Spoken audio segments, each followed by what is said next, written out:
رياضه كل العالم بيحبها سواء كره القدم الامريكيه او العاديه، بس كل نجومها بيدمروا دماغهم من غير ما يحسوا. في دكتور مهاجر وقف لوحده واكتشف المرض اللي بيقتل لاعيبه الرياضات الاحتكاكيه، اسمه التهاب الدماغ المزمن الناتج عن الضربات المتكرره، كرونيك تروماتيك انسفالوباثي او باختصار CTE.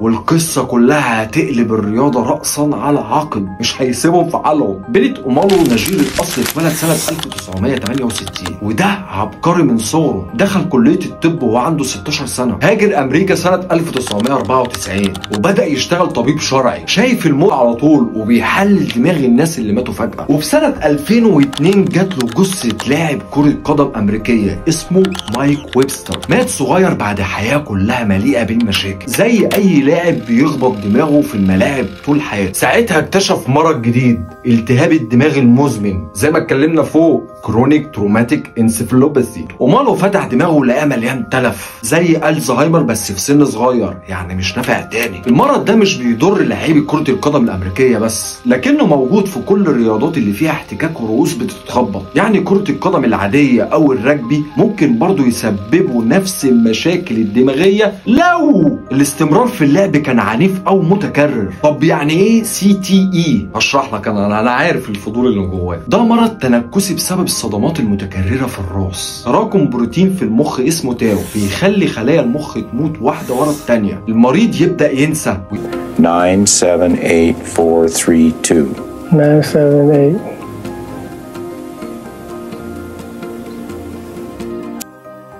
يتصرف بعنف ويكتئب، وفي بعض الحالات ممكن ينتحر. بس المشكله الكبيره ان هو ما بيتشافش الا بعد الموت، يعني لازم تشريح دماغ اللاعب عشان تعرف، لو ما شرحتش مش هتعرف. لما نشر بحثه سنه 2005 الMFL اللي هي رابطه كره القدم الامريكيه، قلبت عليه الدنيا. ازاي دكتور مهاجر مش فاهم اي حاجه عن الكوره يقول ان لعبتنا بتقتل اللعيبه؟ حاولوا يمنعوا نشر ابحاثه، بس اومالو كان عنده خط الدفاع الاخير وهو الميكروسكوب، وقال جملته الشهيره: أنا مش ضد الكورة، أنا مع الحقيقة بس. قصته اتعمل عنها كتاب ومقالات، وفي 2015 اتعمل فيلم بطولة ويل سميث. الفيلم عرض قصة الراجل اللي اتحدى أكبر رابطة رياضية في العالم. في دراسة اتعملت سنة 2017 فحصت 111 دماغ لعيبة الرابطة بعد الوفاة. النتيجة 110 عندهم CTE. في أمثلة حصلت من المأساة دي. أرون هرنانديز مات وهو عنده 27 سنة والسبب CTE حاد. الMFL اضطرت تعترف وتدفع $1 مليار كتعويضات. وفي الاخر بيليت اومالو ما حاربش لا بالعضلات ولا بالكوره، لكنه حارب بالعلم، الميكروسكوب.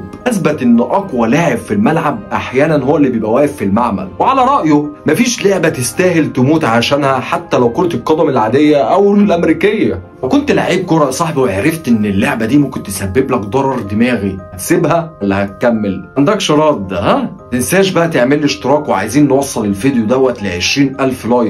وانت على الفيس تابعني عشان اعرفك اللي قدامك واللي وراك.